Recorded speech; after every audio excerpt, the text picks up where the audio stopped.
Good morning. It's Lena and John, and we want to talk. Happy April 4th, right? Happy April 1st, and you're nobody's fool, honey. You are nobody's fool, except you're my fool. Yeah, and vice versa. Don't smudge it. You smudge. Yeah, you smudged my teeth. You smudged my teeth. Oh, he's in some mood today, folks. Yeah, Lena, Lena. Yeah, don't start. We're addressing the twin flame hardship phenomenon, right? Or what I call the Quora twin flame whining, whatever phenomenon, right? And a lot of people like like this morning there was this post from this mystic person. Not it was just a general post to the twin flame thing, screaming about if you're not a twin flame, stop saying you're a twin flame because you haven't been through the living hell that, you're just met some guy at the pizza place that you think is hot. And I don't even know what she was really on a rant about how she didn't want anyone out there claiming to be twin flames unless they had been through the living fucking hell that she has gone through. All right. And a million people chimed in and said, "It's so true. I just want to die. So many days I just want to give it all up and I want to die."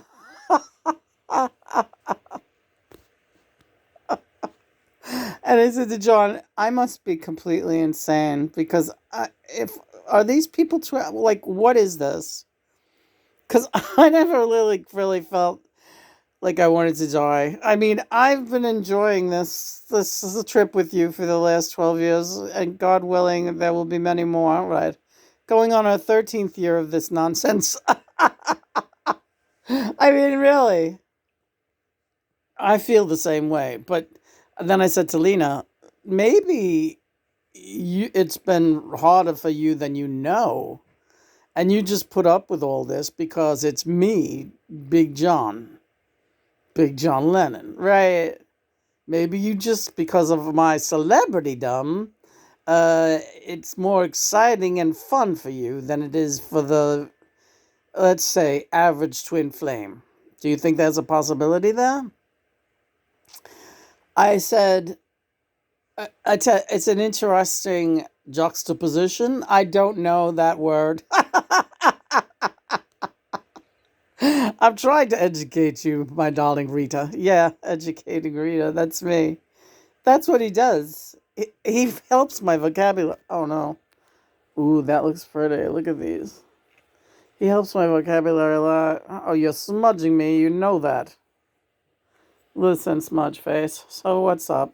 So let's get back to that because that's an interesting question. Do I just have a more fun journey? Because it's John. Maybe because he's really fun. Okay, and other people out there, I'm sure, have fun twin flames that they. I remember talking to a woman early on in the twin flame journey, and she didn't. Her twin flame was not famous, but she was like, "Oh my God, he makes me laugh all day. We just laugh and laugh and laugh. I have never laughed like this in my life," and that's how I feel every day. And this woman felt that way, and so I said, "Yes, that's what it's like."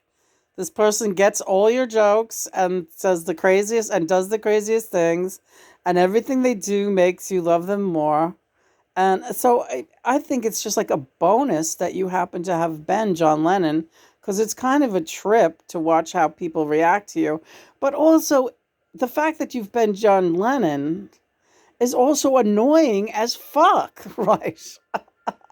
I get much more flack and annoyance, I think, than a person. I know I do than a person with a non-famous twin flame because people want to come up and fight me because they love John so much and they're like, who does Lena think she is? Claiming him to be her one, and I sorry, we're twin flames. We're two halves of the same soul. You can't fight that, folks. You can't fight fucking City Hall. Exactly.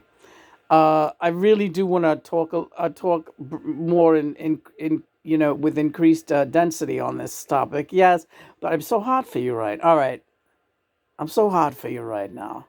Look at me, I'm falling apart. Hot, hot, hot for you. So, but my love for you is not is purely soul based. It is not ego based, and I can honestly say that. Haven't I said, God, it would be so easy if you were not who you are, and you were just this guy. And yeah, then there's the other point that well, if you don't like the idea that your twin flame is so famous, and you don't want to draw attention to that fact, why? Who said I didn't want to draw attention to that fact? It's remarkable that you are able to communicate. Right, she's sharing the fact that of the afterlife, and the fact that yes, this very beloved person, John Lennon, is here to talk to you all. Right. She's being generous. She's not bragging about it. Right, right. And that's really true. But at the same time, other real twin flames will tell you, you want to crow about this love that you have for your twin flame.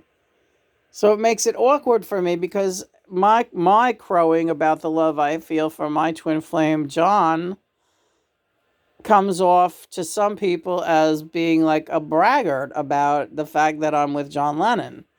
But to me, he's not John Lennon. He's Jackie Blue. Ooh, Jackie Blue. We were going to do all of our Don't Get Fooled Again. Oh, you don't give away the songs for April Fools. We have a lot of songs to do later, and we'll do them, but I'm relaxing right now. We're talking. All right. Okay. You're not ready for one song yet? Johnny, I didn't set up the speaker or anything. All right. Oh, come on. Really? No, no. You're right. I've been pushing you too hard. Let's have an English muffin or something. All right. Yeah, Chris is making English muffins for the Englishman and me. Yes. So that was the thing when I was reading her this Quora thing about all these people screaming about how hard it was, and how uh what backbreaking work it is, and how you feel like dying most days. The only times that I've ever really felt like really overwhelmed is like waves of love will hit you, and they will hit you, well, they hit me and John so hard that we have literally, I hate saying literally, John, I know. He made me say that. We have, because we're not we have actually spent days crying out of love. It is crazy. And those very emotional days of like you're having past life regressions, and you're just thinking of each life like an onion, like John's song Glass Onion.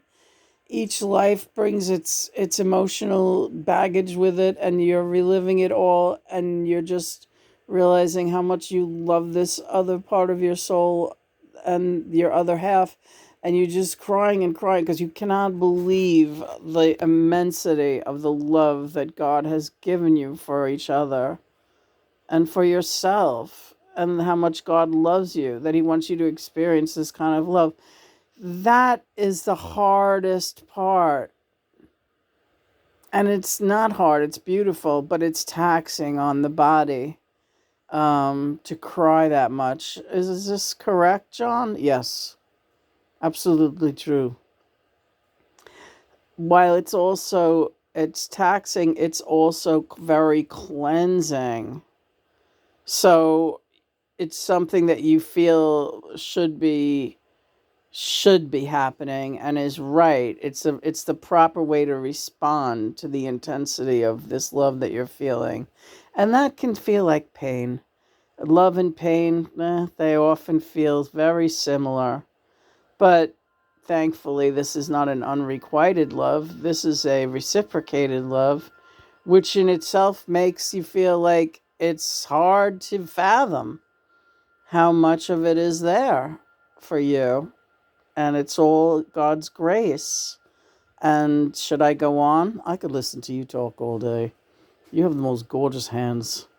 We have very similar, our hands look very much alike. Your hands look the same, only they're big. Yeah, he's got these big old hands. Yeah. Believe me, I feel those hands on me too. I feel them right now. I'm grabbing her ass. You're a fucker. You know that? You really are.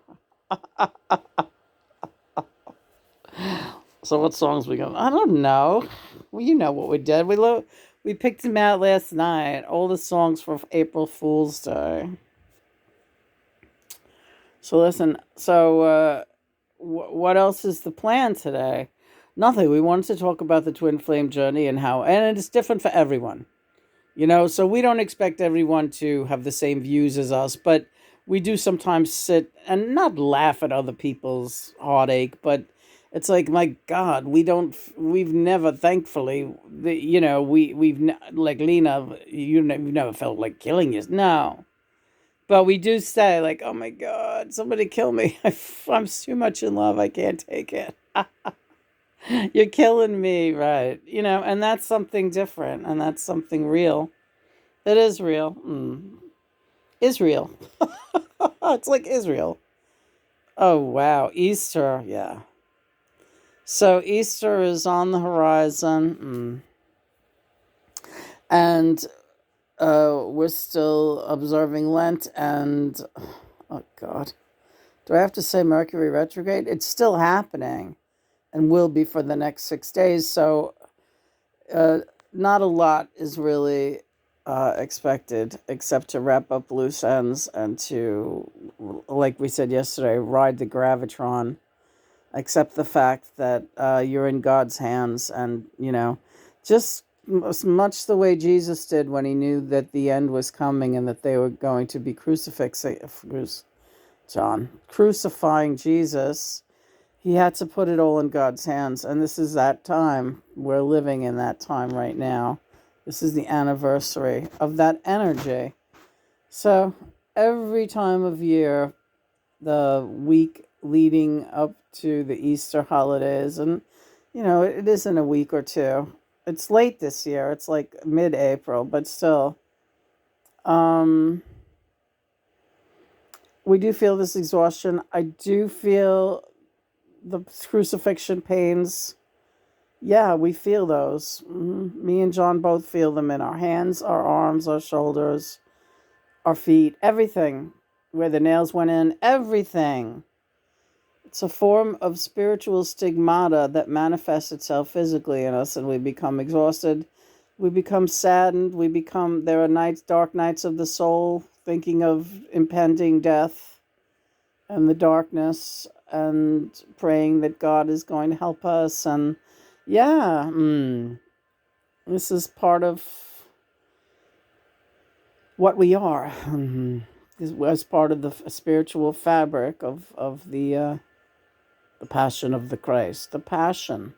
You are the passion for my Christ. You are the passion. I am the passion. You are my Magdalena. Oh, all right, baby. Someone said yes. A woman on Quora. She's a very hip woman, and she said, because I mentioned that Christ called Mary Magdalene, his Lena, but he also called her his Magda. And this woman, that we became friends because she actually pointed that out. She said, he also called her Magda. And I said, oh my God, this woman knows. Because that's a little known fact that he would call her, Christ called Mary Magdalene his Magda. And it's funny, there's a lot in Hungarian, Magyar is like beloved, home slice, home girl, home boy. That's my Magyar. So it's like, I don't know. There's all kinds of weird signs, whatever. Yeah. All right, so yeah, we're not ready to sing just now, but I would like to set it up later and get those songs good. We'll do it, John. We will. I think we should probably fool around first, right? We could do that. Yeah.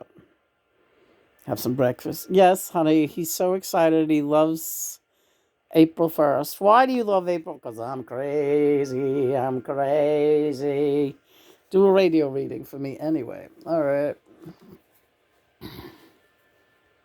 What do we got here? What do we got?